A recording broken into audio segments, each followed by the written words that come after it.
Hey everyone, it's Will, Gamer Dad, with another video for you. And again, we do have a special guest here. Hey, it's Jeff Morrison, and again, we will be beating Bertrand's Manifest battle on my account, which I fought myself, and my dad will be voicing it.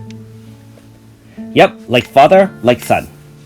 So again, this is the second battle. And again, if you haven't already, make sure you like and subscribe to my channel, I really appreciate it. I do have a Patreon account for those who want to support me this way. So keep in mind that Bertrand is primarily a physical attacker. Mostly, he shields himself, and he does have a priority move, Overbear, which can cause rage.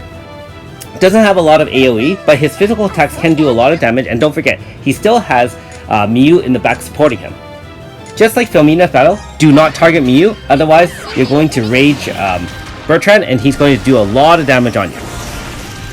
So in this case, you can have a couple of different strategies. Being that these are physical attackers, you can use actually an all-magic team and use Mana and obviously Mistopheles.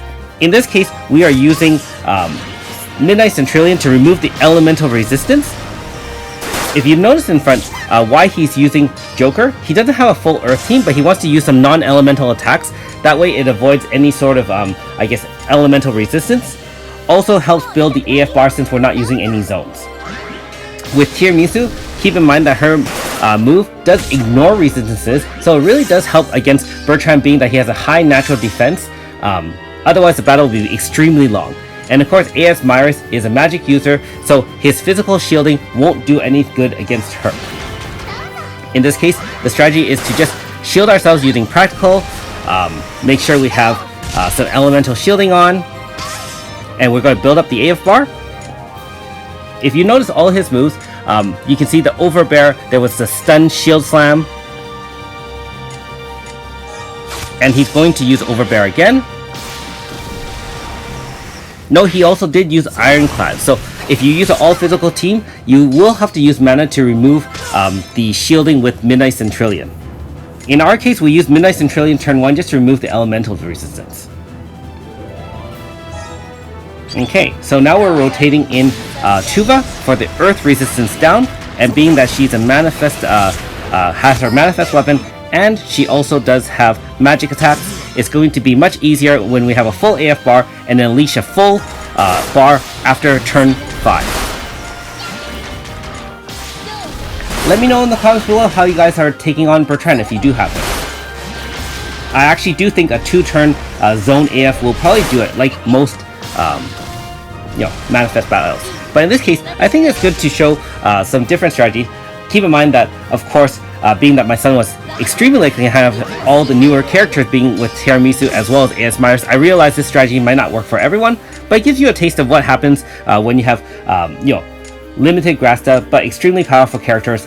And I do realize that with Power Creep coming, a lot of the newer characters in the gacha are even better than the OG ones. That being said, for most battles, other than the most difficult ones, varied strategy will work. You have a lot of versatility, especially with mana being free. And you can see that even with Joker being free, we do have some, you can sub in without having too much of a problem. That being said, note that one full AF was not enough to deal enough damage to kill off Bertrand. And you saw that 0 damage there. So without magic users, I think we're going to do close to no damage. But at least Tiramisu can ignore resistances, and that's one of the reasons she's so great. Her AoE extremely useful in that sense. And there we have it. Battle was a little bit hard fought and a little bit longer than expected, but not bad at all. Okay, so let's see Bertrand get his upgraded manifest weapon. In the next couple of days, I will try to feature both of those characters as a 5-star review on my son's account. Nice! Stop flexing on my account, Dad. Okay, I'll try not to do that next time. As usual, we'll show the loadout of his team. Just going to bring up the menu here. And another gold badge, and 100 stones. So I like the fact that with manifest weapon battles, we do get 150 stones for each one, 50 for the first battle to obtain the weapon, and of course 100 for the second and final weapon.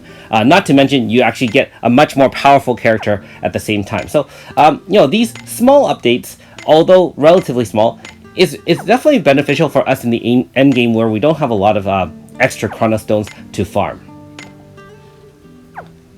Thanks for watching. We'll see you next time.